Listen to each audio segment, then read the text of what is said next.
Aujourd'hui, on reçoit Alexia, une agricultrice du growth. Quand on se lance dans la croissance, d'abord, il faut connaître son why, un peu son manifesto. À quel moment on est authentique, à quel moment on est sincère dans ce qu'on fait. Et si tu veux juste gagner de l'argent, tu peux le dire. Je vais pas m'inventer des sujets pour avoir des vues. Le branding, il a toujours existé. Quelquefois, tu vas avoir une entreprise qui part du bon pied, mais qui après s'égare. Peut-être parce qu'ils n'ont pas travaillé leur branding. Bienvenue sur Brain Apart, le podcast des marques à part. Ici, on parle branding avec des pros qui partagent des conseils et des hacks pour créer et faire vivre des marques mémorables. Et pour visionner nos backstage, avoir le résumé du podcast et plein de conseils exclusifs, inscrivez-vous à la newsletter. On se retrouve chaque mois pour un nouvel épisode.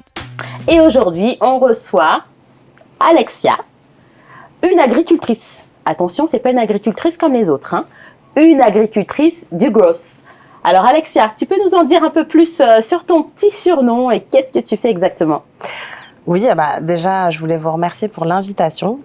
C'est toujours un plaisir pour moi de partager mon expérience et de donner un peu de valeur à votre audience.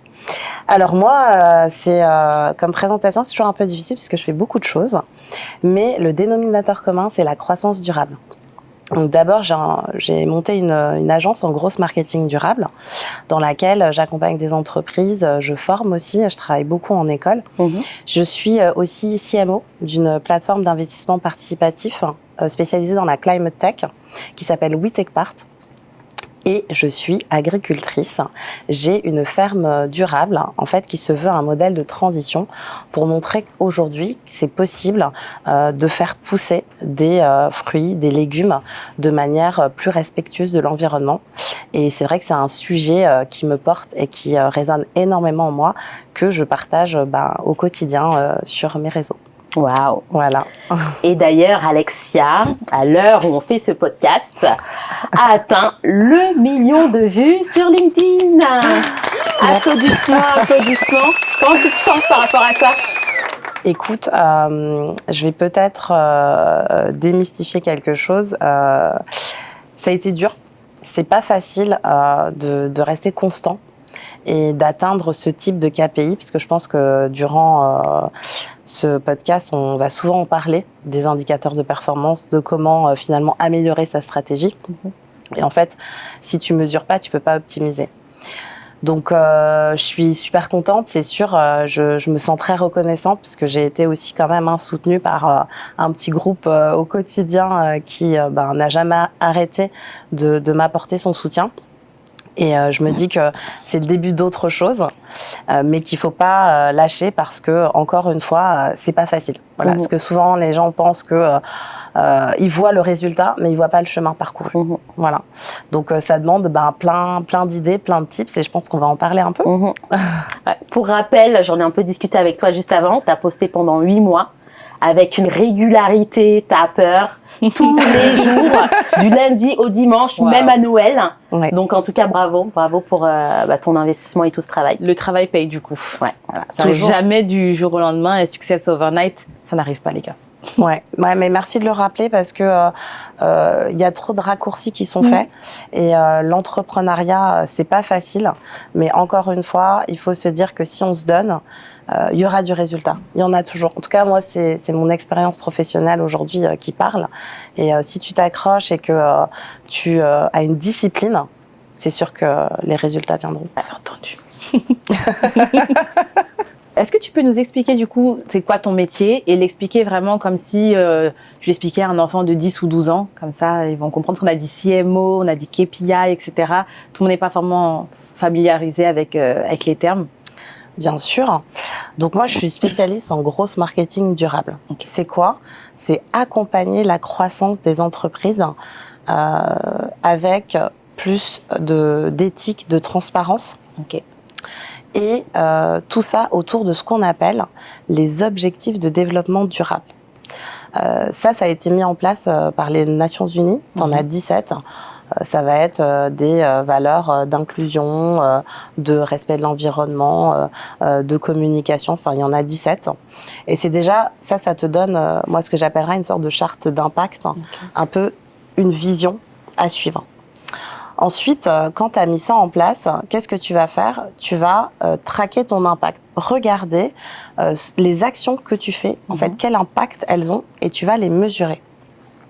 Et enfin, tu vas avoir un discours cohérent, reconnaissable, identifiable, que tu vas pouvoir partager avec une audience que tu auras quand même exploré avant, parce que attention, quand on se lance dans la croissance, d'abord faut connaître son why, un peu son manifesto, qu'est-ce qui te fait vibrer, et bien sûr connaître ton audience, parce que comment adapter un discours fort à une audience que tu ne connais pas.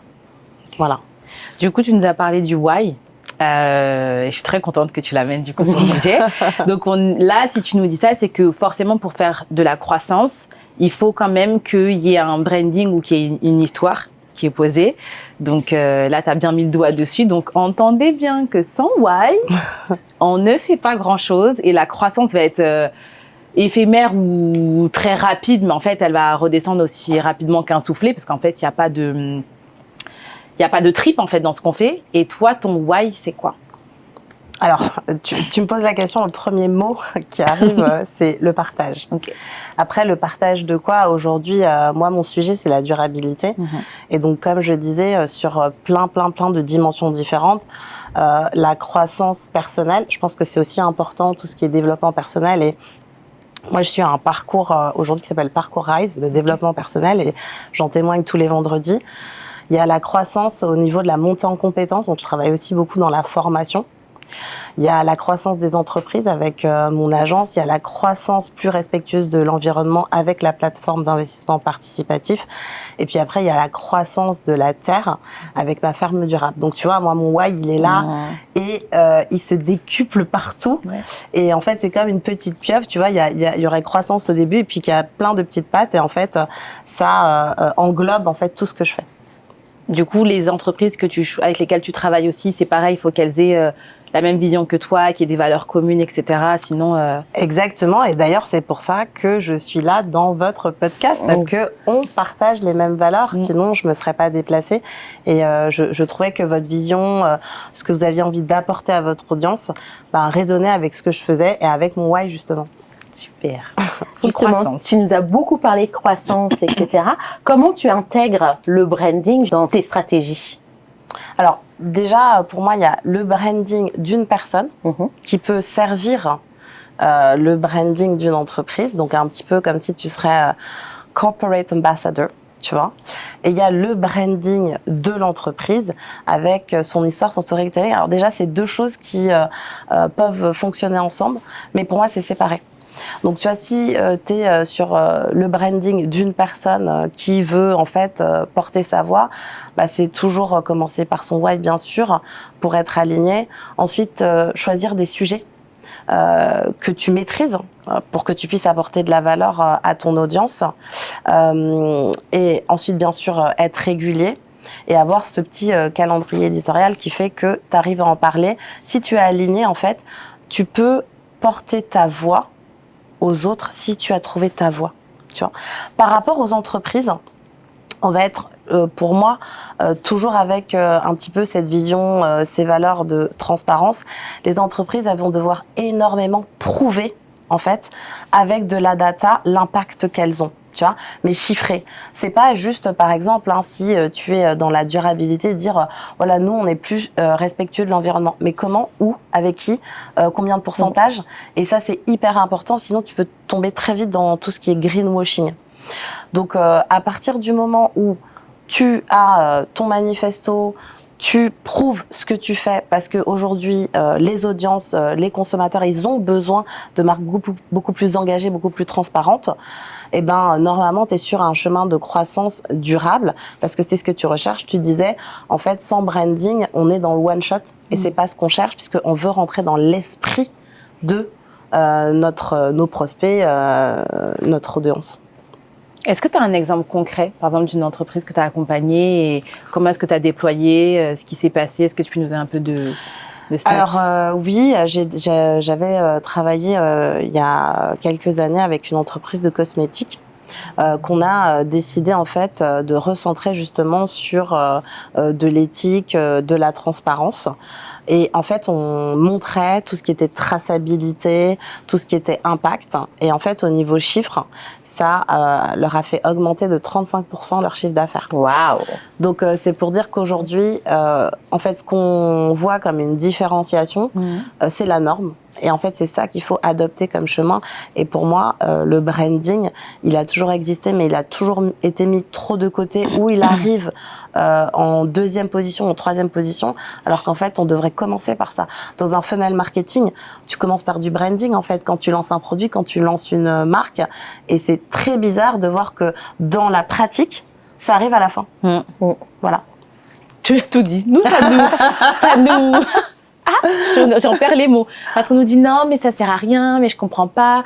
Puis d'abord, je le ferai plus tard. D'abord, je vais faire du chiffre d'affaires. Après, j'investis. Mais du coup, comment est-ce que tu fais ton chiffre d'affaires? Ou alors, du coup, tu mets beaucoup plus d'efforts pour aller faire ton chiffre d'affaires. Alors que si, depuis le début, tu sais ce que tu vas raconter et à qui tu vas le raconter, en fait, finalement, ton client, il arrive plus rapidement à toi et en fait, la connexion, elle se fait. Et tout a du sens. Et justement, qu'est-ce que risque pour toi une entreprise, justement, qui met un peu le branding sous le tapis et qui le développe pas? Elle va pas marcher. Elle va pas marcher. Déjà, tu vas être sur une stratégie court terme. Il y a personne qui réussit à durer sur du court terme. Tu vas avoir moins d'engagement de ta communauté. En fait, si tu as plus d'engagement, tu vas avoir plus de bouche à oreille. Donc, tu vas avoir des clients de qualité qui te représentent et qui sont ambassadeurs. C'est ce dont on rêve, en fait. Résultat, tu vas avoir une perte de chiffre d'affaires, c'est sûr et certain, un désengagement. Et donc, tu vas être très démotivé puisque tu vas dire, mais dis donc, on a mis tellement de budget dans l'acquisition. Mais dans l'acquisition, il faut mettre du branding, justement. C'est vraiment pour moi, c'est une des clés pour réussir, que tu sois identifiable, que tu aies un discours cohérent. Du début à la fin, sur tous tes réseaux, que ton message résonne vraiment dans ton audience, si tu as fait le boulot de interview persona, exploration, où là tu montes en compétence et tu vois vraiment les sujets qui touchent ton audience. Et quel conseil tu donnerais à une entreprise qui démarre? Parce que souvent on nous parle du budget, donc du coup je le fais pas tout de suite parce que j'ai pas l'argent, je le démarrerai plus tard, etc. Je suis pas Nike, je suis pas Apple. Par où on commence et quel conseil tu peux donner en factuel, c'est-à-dire que tout le monde peut le faire quand tu veux lancer une entreprise. Le branding, il démarre pas forcément avec de l'argent. Donc, qu'est-ce que tu dirais?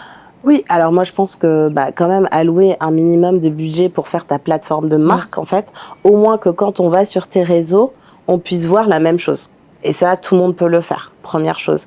Ensuite, avoir un peu une tagline qui serait un peu ta proposition de valeur unique, qui te différencie. Ça, c'est avec ta tête et du brainstorming et potentiellement, oui, une agence qui peut te challenger parce que, attention, si tu veux vraiment avoir un impact, c'est bien qu'on te conforte, mais c'est bien aussi d'être confronté, tu vois. Et ensuite, peut-être commencer, au lieu d'être, on en parlait dans ce monde omnicanal, il faut être partout. Essaye déjà dans un endroit, sur un canal, de performer. Parce que si tu performes sur ce canal, après, tu peux dupliquer. Tu vois. Voilà. Exactement. Justement, on en parlait un peu en off. On a des petites discussions en off.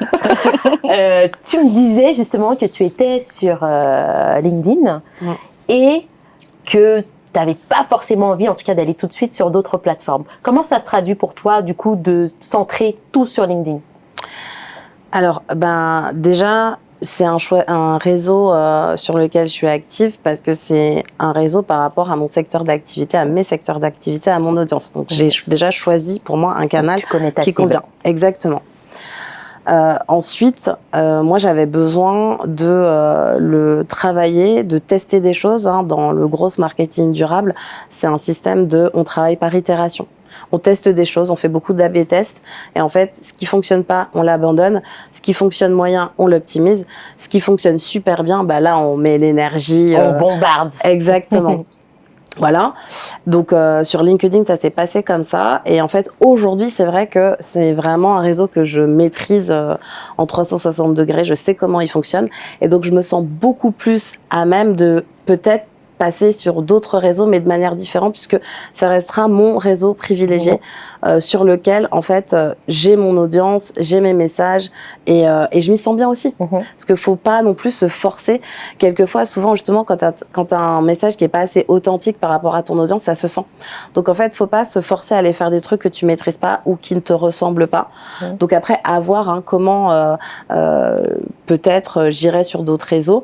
Mais en tout cas, aujourd'hui, je reste concentrée sur celui-là. Et en termes de chiffres, ça se traduit comment ? Tu veux dire en termes de vues, de vues, d'acquisition client, etc. Alors ça c'est vraiment des résultats très positifs. Moi aujourd'hui, ça m'a généré tout seul des opportunités. Donc c'est vrai que je reçois du lead de manière hebdomadaire grâce à tout ce contenu que j'ai fait, qu'il faut bien sûr brander, encore une fois. Donc si j'avais pas eu de branding, ça ne serait pas arrivé. Et en termes de vues, écoute, à peu près à chaque fois que je vais poster pas tous les jours, je vais à peu près avoir 5000 vues. Après, ça peut monter à 10 000, 15 000, 20 000, 30 000, 40 000. Mais en tout cas, j'ai une stabilité où tu sens qu'une audience est installée, justement parce qu'ils te reconnaissent. Aujourd'hui, quand on vient me chercher aussi pour partager mon expérience, on me demande les sujets que je partage. Donc le gros, c'est l'environnement. Donc ça veut dire que finalement, la mission, elle est accomplie puisque tu as réussi ton branding. Quand on vient te chercher par rapport à ton why, bah, c'est là que c'est bon, quoi. Et puis j'adore tes posts. Vraiment. On sent vraiment l'authenticité, on sent vraiment que ça t'anime, que ça vibre en toi. Et c'est des posts qui se lisent tellement facilement. On a l'impression que comme je te disais tout à l'heure, que tu les produis à une vitesse éclair, mais j'imagine que alors non, dans ma tête, oui. T'as tout à fait raison. Après, dans la pratique, ça prend un peu plus de temps entre les photos, les montages vidéo, tout ça. Mais c'est vrai que oui, moi j'ai un calendrier éditorial qui maintenant n'arrête pas, et c'est pour ça que c'est important de noter ses idées.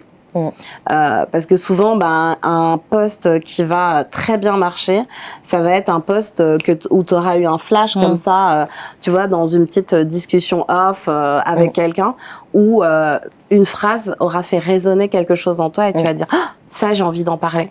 Et j'ai de la chance parce que vraiment aujourd'hui, moi, je suis sans limite sur mes sujets. Et c'est facile de partager quand le sujet, voilà, il te porte tous les jours, quoi. C'est vrai. En vrai, ce que je retiens quand même, tu vois, c'est que c'est facile, c'est naturel, qu'en fait, tu fais les choses sans forcer et que tu sais pourquoi tu fais les choses. Parce qu'en fait, c'est comme si tu essayes de draguer quelqu'un et tu te donnes un genre et à chaque fois, tu dois revenir dans ton personnage tout le temps. Et ça, c'est quand t'as pas de branding. Alors qu'en fait, si t'es juste ce que tu es, mais vraiment dans la sincérité, en fait, c'est pas compliqué. Même nous, tu vois, on fait Brand Apart parce que, en fait, on est fatigué de voir toujours les mêmes marques, on est fatigué de voir les mêmes valeurs bullshit parce qu'en fait, il faut arrêter. Tout le monde n'a pas envie d'être authentique, tout le monde n'a pas envie de faire du green, tout le monde ne veut pas être corporate, mais en fait, il faut l'assumer. Et c'est ça où, tu vois, c'est facile pour toi de parler de ton sujet parce qu'en fait, tu le vis au quotidien et ça se multiplie dans ta vie perso ou ta vie pro. Et en fait, il faut vraiment juste se dire à quel moment on est authentique, à quel moment on est sincère dans ce qu'on fait. Et si tu veux juste gagner de l'argent, tu peux le dire. Mais c'est pas grave, mais parce on n'a pas d'association, en fait, tout le monde doit vivre. Mais quand t'as pas une vraie mission derrière ce que tu fais, tu te fatigues tout le temps en train de ramer. Alors que là, c'est sur le long terme. Ben, ça existe, en fait, c'est pas possible. Ouais. Parce que tu te réinventes tout le temps, mais à un moment donné, c'est compliqué. Enfin, moi, ce que je retiens de ce que tu viens de dire, c'est vraiment la fatigue et potentiellement l'épuisement de ton audience. Puisque en fait, ça résonne pas en toi, donc en fait, tu te forces et ça se sent. Ouais. Mais encore une fois, je pense que même, tu vois, un peu au début, quand tu es entrepreneur ou solopreneur, un petit coaching branding, ça te met sur les rails. Et quand tu es une entreprise, mettre un peu de budget sur la plateforme de marque, ça te donne un vrai bon coup de boost pour le départ, quoi. Cette cohérence, c'est la première chose que je vois tout de suite, c'est quand tu as une entreprise ou une personne où il n'y a pas de cohérence, tu te dis mais comment tu veux qu'on te suive, tu vois. Et moi je fais tellement de choses, si j'ai réussi à moi trouver une cohérence, on peut tous le faire. C'est vrai. Non, mais c'est très simple. Je pense que c'est juste ça. Il faut être soi-même dans ce qu'on fait, être sincère dans ce qu'on fait, même si au début on se cherche tous un peu, ce qui est normal, parce qu'on voit que sur YouTube on nous dit qu'on peut gagner 10 000 euros en travaillant 3 minutes par jour, on est tous un petit peu tentés, mais finalement en fait on se rend compte que à force de courir sans but, eh ben le vrai problème c'est ça, et finalement on pointe plein de choses du doigt, c'est peut-être mon audience, c'est peut-être mes prix, c'est peut-être mon positionnement, alors qu'en fait ça part juste du branding. Et à partir du moment où il est clair, tu peux faire tout ce que tu veux, et je trouve que c'est très, très sain, beaucoup plus sain. Je suis complètement d'accord. Et puis aussi, ce que je voulais rajouter, c'est que un branding, ça peut évoluer. Parce que quelquefois, il y a des personnes qui disent, bah voilà, ça y est, je suis partie comme ça, avec telle couleur, telle tagline, je peux plus changer. Bah non, en fait, t'évolues. Et si justement, t'as une audience forte, et tu leur expliques, bah aujourd'hui, j'ai évolué. Il y a un nouveau sujet qui me porte, qui résonne en moi, et j'ai envie de le partager avec vous, et ça va très bien se passer. Voilà, il faut pas se dire que c'est gravé dans le marbre et on pourra plus rien faire. Ça se teste aussi, un branding. Peut-être que tu vas sur un chemin et tu te dis, bah non, finalement, c'est pas vraiment ce que j'ai envie d'exprimer. Eh ben, tu changes, et personne ne va t'en vouloir. Ça, je pense que là-dessus aussi, c'est important de le souligner. Je valide. Et surtout, quelque chose qu'on dit, personne ne vous attend. Parfois, les gens sont là, est-ce que je poste ça, est-ce que je vais dans cette direction, etc. Teste d'abord, fais du mieux que tu peux, bien sûr. Mais après, comme tu dis, on peut toujours un peu revenir, essayer de faire quelque chose de nouveau, quelque chose qui nous inspire. Mais le plus important, c'est de plonger. Et ça, c'est important. C'est clair. Exactement. Et puis, moi, je cherchais bien sûr des résultats, mais vu que je crois beaucoup dans mes sujets, je vais pas m'inventer des sujets pour avoir des vues. Et l'agriculture, c'était un sujet où, à prime abord, je me disais, je suis pas sûre que ça va vraiment marcher. Et j'ai été agréablement surprise de me rendre compte que les gens étaient extrêmement touchés par ça. Et je me rends compte aussi que les sujets qui fonctionnent bien, c'est le partage d'expérience. Le retour d'expérience, ça touche beaucoup parce que, en fait, ça permet à ton audience, en fait, de se projeter dans quelque chose. Et puis de montrer aussi que tout fonctionne pas, que quelquefois il y a des hauts, il y a des bas. Voilà, et toujours ça dans un esprit positif et optimiste. Moi, je sais que je suis très enthousiaste dans l'amélioration continue. Donc, dans ce que je peux partager avec l'audience, on va toujours être sur du « allez, on y va », personne ne peut nous arrêter.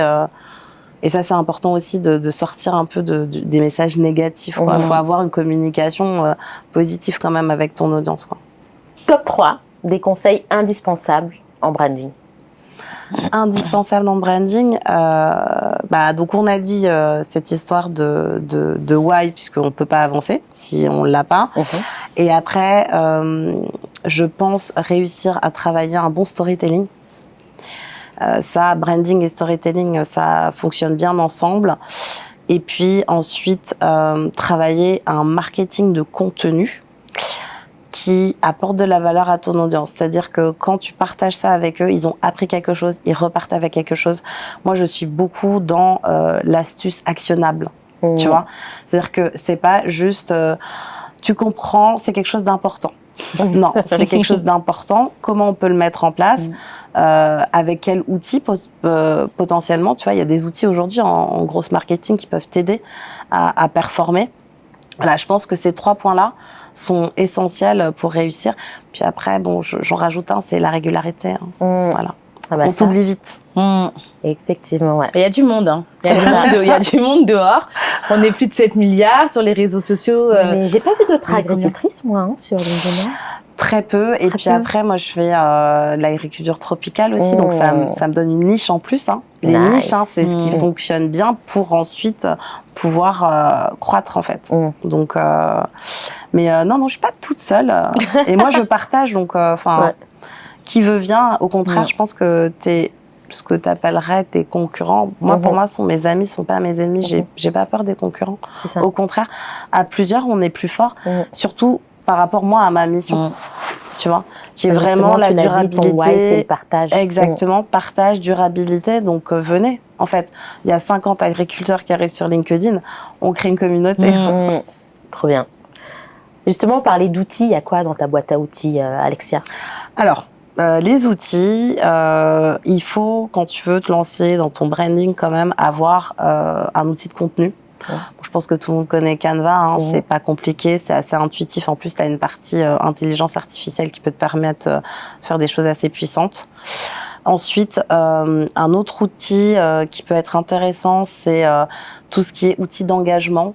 Donc, tu vas avoir des outils comme par exemple Brand24 ou BuzzSumo qui va te donner un peu les posts qui ont le plus d'engagement sur des sujets. Donc ça peut être intéressant. Les tendances. Exactement. Tu as aussi des outils comme un outil qui s'appelle Answer the Public qui te permet de voir les volumes de recherche. Donc ça te permet aussi d'avoir un petit track. Je pense que des outils aussi un peu de range d'influenceurs, ça peut te permettre aussi de voir comment tu peux te situer, qu'est-ce qui marche bien, regarder un peu ce qu'ils font, aller s'inspirer de personnes et d'autres secteurs. Je pense que cette petite boîte à outils peut bien t'aider. Et puis, bien sûr, si tu fais une grosse stratégie sur les réseaux, avoir des outils de planification et d'automatisation, il y en a plein. Planity, Buffer, Hootsuite. Tu as sur LinkedIn un outil qui s'appelle Perfect Post, qui est très bien. Voilà, pour te soulager, parce qu'en fait, en gros, il faut penser ton contenu et l'étaler sur plusieurs jours. Donc, voilà, pas faire du surtout toi tous les qui jours. postes tous les jours, j'imagine très bien possible. la charge de travail. Exactement. Et j'avais une question, ça c'est à titre personnel. Tu utilises l'intelligence artificielle, toi, pour créer tes posts? Bien sûr. Vrai, ouais. Okay. Bien sûr, ah oui, non. Heureusement que ça existe. Ouais. Alors après, je pense que l'erreur, c'est de l'utiliser et de pas réécrire derrière. Personnaliser. Parce que que ça ne fonctionne pas, c'est plat, ça se voit. Donc il faut l'utiliser à bon escient et juste repasser derrière, parce que si tu repasses pas derrière une IA, ça se voit. Le nombre de posts que je vois avec des étoiles partout, enfin c'est des majuscules à tous les mots. Ah non, mais je le vois aussi. Voilà, tu le vois tout de suite. Puis après, enfin si tu as un bon branding, l'intelligence artificielle te permet juste de gagner du temps. Elle te permet pas de créer vraiment ton contenu, l'histoire que tu vas raconter. Non, ça tu l'as dans ta tête. Voilà. Ah, j'ai un petit peu bifurqué. Non, mais c'est toujours intéressant de savoir parce que de toute façon, c'est le sujet et tout le monde pense qu'il y a beaucoup de métiers qui vont disparaître, peut-être les nôtres aussi, ou que du coup, tout le monde se dit j'ai pas besoin d'agence ou j'ai pas besoin d'être accompagné parce qu'il y a l'IA. Mais en fait, finalement, si tu demandes quelque chose de très bateau à ChatGPT, il va te sortir quelque chose de très bateau. Et vous êtes peut-être 50 à avoir demandé cette chose-là, donc tu vas te rendre compte qu'il y a des limites aussi. C'est-à-dire que l'humain sera toujours là. Quand il arrive dans tout ce qu'on fait, mais on pourra jamais être... On le fait, on est des humains, on le fait pour des humains. Donc en fait, là, les machines viennent nous aider, mais elles pourront jamais remplacer deep down ce qu'on fait, quoi. Bien sûr. Après, pour moi, l'IA, c'est juste un personal assistant. C'est ça. Donc je te fais gagner du temps, je te facilite la vie, mais je fais pas le travail dans le dur. Ouais. Sinon, oui, ce serait waouh, révolutionnaire. Moi, aujourd'hui, je trouve que l'IA c'est génial, mais je travaille pas moi. Voilà. C'est quoi tes objectifs pour la suite? Donc, comme on l'a dit en début d'épisode, le 1 million, déjà, tu l'as atteint sur LinkedIn de vues. Là, alors qu'on part, tu as 18 000 abonnés. Peut-être que quand l'épisode sortira, tu en auras peut-être 20 000 ou 40 000, je ne sais pas. Qu'est-ce qu'on peut te souhaiter pour la suite? Quelle est la suite pour toi, Alexia? Alors, la suite pour moi, c'est déjà continuer à faire ce travail de sensibilisation sur mon audience autour du respect de l'environnement. Sur tous mes secteurs. Ensuite, là, on est en plein lancement de plateforme. Donc, la plateforme d'investissement participatif WeTakePart se lance. Donc là, on a une waiting list. Peut-être que quand le podcast sera sorti, la plateforme sera totalement ouverte.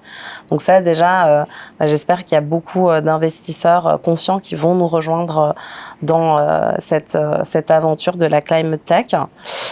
Et puis, quand écoute, là, normalement, c'est dans quelques semaines, donc c'est imminent. D'accord. Voilà, donc ça, j'espère que on va pouvoir avoir plein de personnes sur cette plateforme. Et ensuite, continuer à accompagner des projets qui ont du sens. Moi, je travaille pour des écoles de l'économie sociale et solidaire.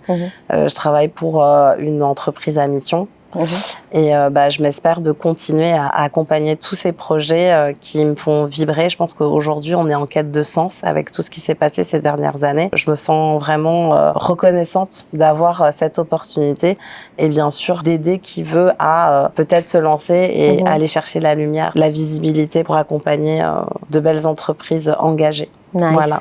Tu es très sélective dans tes collaborations?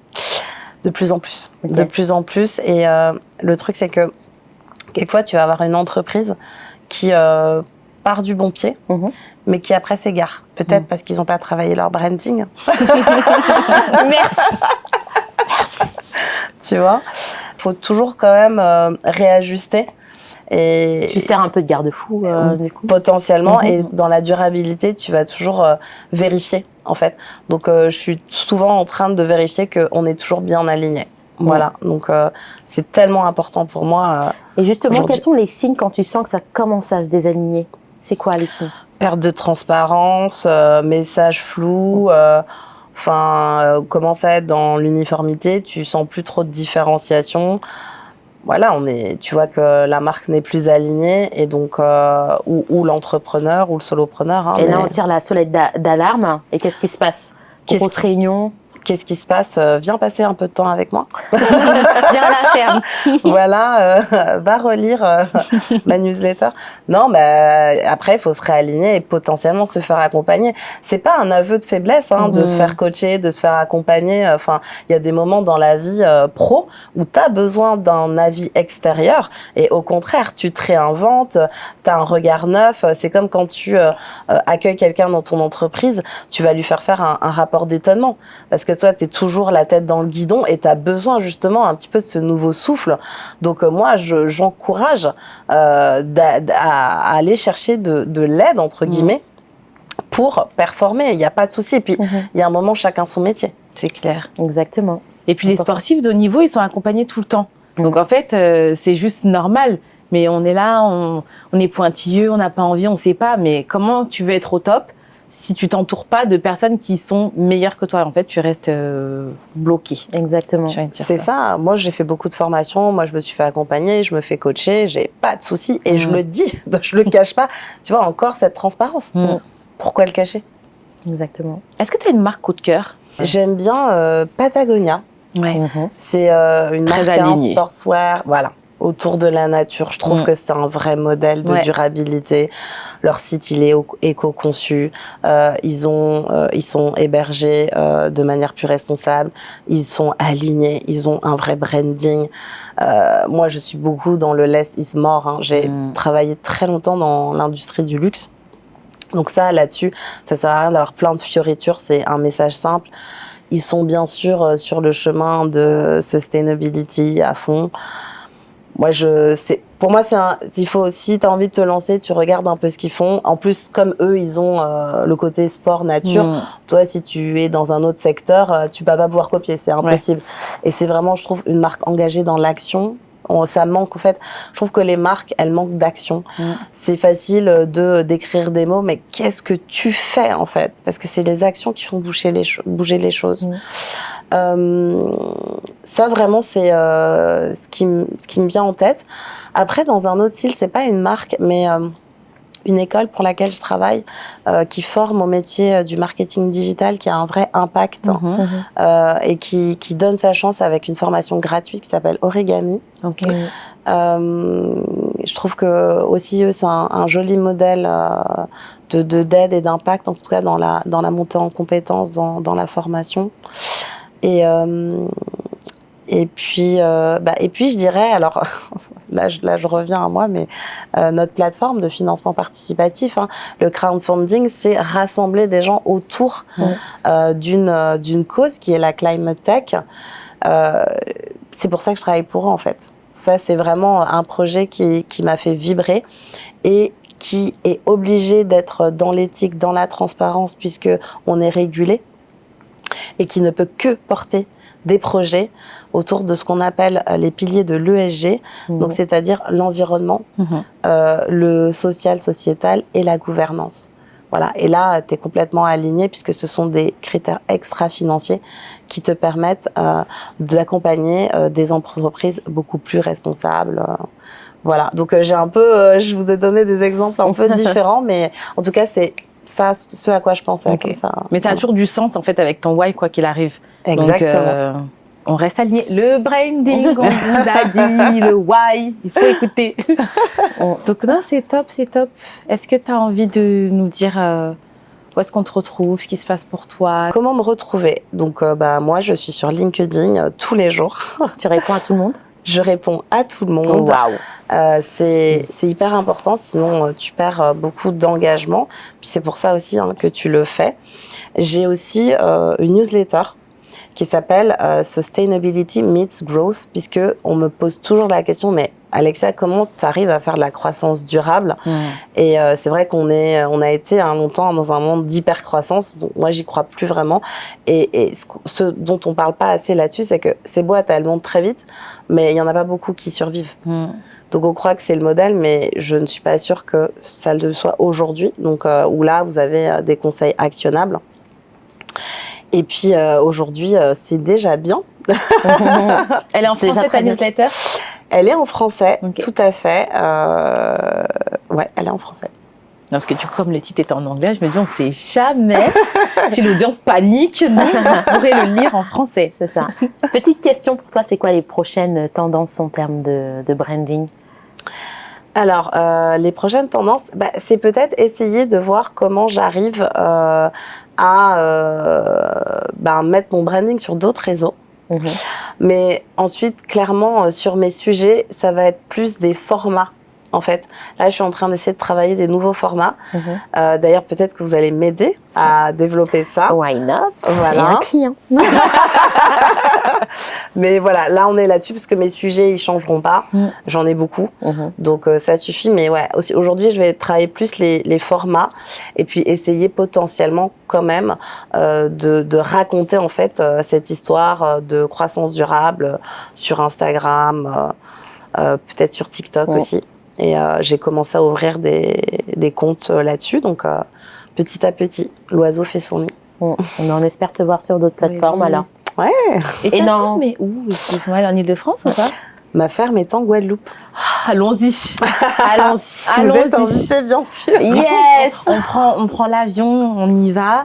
Mais on ne revient pas tout de suite comme ça, on ne va pas avoir une grosse empreinte carbone. Exactement. Et d'ailleurs, je veux dire qu'il y a énormément de calculateurs d'empreinte carbone. Vous pouvez les utiliser pour savoir quel est votre impact à chaque fois que vous vous déplacez. Donc, ne pas hésiter. Et oui, vous êtes les bienvenus dans la ferme. On vous donnera une mission, puisque tout le monde a une mission quand il vient dans la ferme, pour en fait aider à développer ce projet qui est un projet de cœur, mais aussi collectif. Ok, voilà. Okay, sympa. Avec plaisir. Je peux juste pas m'occuper des poules parce que j'ai peur de tous les volatiles. Il n'y a pas de souci. Voilà. Et pour le reste, je suis là. Moi, je fais tout tant qu'il y a sorbet coco, limonade et tout. Sorbet coco, c'est bon. Voilà. Tant qu'il y a tout ça, moi, ça va. Ça me va. Ok, alors il y a des cocotiers, donc tu pourras prendre ton coco, boire ton eau de coco fraîche, manger ta crème de coco. Attends, c'est elle qui va aller prendre sa propre boîte de coco? Elle peut. Parce que j'aimerais bien la Tu veux me tuer, Alexia, c'est ça? Tu veux me tuer? Suivez Mariama dans ses aventures. On est très nature là-bas et moi, c'est vraiment un endroit où je me régénère. La terre, c'est tellement fort que non, je vous encourage tous à faire ce move vers la nature pour se régénérer. On en a besoin aujourd'hui. Justement, ma dernière question, dans 20 ans, tu es où, Alexia? Alors, dans 20 ans, ce qui est sûr, c'est que je vivrai dans un endroit avec beaucoup de nature. Voilà, je ne sais pas encore où. Je le cherche, j'attends ce petit coup de cœur. Mais c'est sûr que je vois pas comment réussir justement à durer si t'es pas dans un écosystème qui te régénère. Voilà. C'est vrai. Donc, j'ai pas encore d'adresse GPS à Tu te nous donner diras. parce que je sens que tu es en train de C'est ça. t'organiser pour me rejoindre Pour venir dans chez le toi. petit paradis Tu le d'Alexia, là. partageras sur LinkedIn, j'imagine. Exactement. Et Alors, Insta et transparence. TikTok. Je pense que la Nouvelle-Zélande, ça te plairait. Écoute, peut-être qu'un jour, j'aurai la chance d'y aller. On verra. Je te dirai C'est si j'y vais. très nature. Mm. Franchement, très, très green. Toutes les activités se finissent en ING, hiking, biking, walking, tu as tout. Et franchement, le pays, il est incroyable. Ok, génial. Incroyable. Je vous invite tous à aller. Si vous n'avez pas peur de l'avion, à aller en Nouvelle-Zélande. C'est incroyable. Trop bien. Merci pour la reco. On se retrouvera là-bas. Je l'espère. La Guadeloupe d'abord. Hein. Oui, Merci. En tout cas, merci beaucoup, Alexia. Merci à vous. C'était un plaisir. Franchement, j'ai vraiment passé un très bon moment. Et puis, Moi aussi. ça confirme des choses que je pensais et que je mets en place. Et bravo, en fait, pour votre agent, tout ce que vous faites, parce qu'on en a besoin aujourd'hui de conseils comme vous pouvez les distiller. Voilà. Merci. Merci beaucoup. Merci beaucoup. And if you don't know, now you know. Merci d'avoir écouté Brenda Part. Envie de découvrir les coulisses du podcast? Rejoignez notre newsletter. On vous enverra des outils et des conseils exclusifs pour amplifier votre marque. Et si vous avez kiffé l'épisode, n'oubliez pas de nous mettre 5 étoiles et de le partager à quelqu'un qui en a besoin. À bientôt pour un nouvel épisode.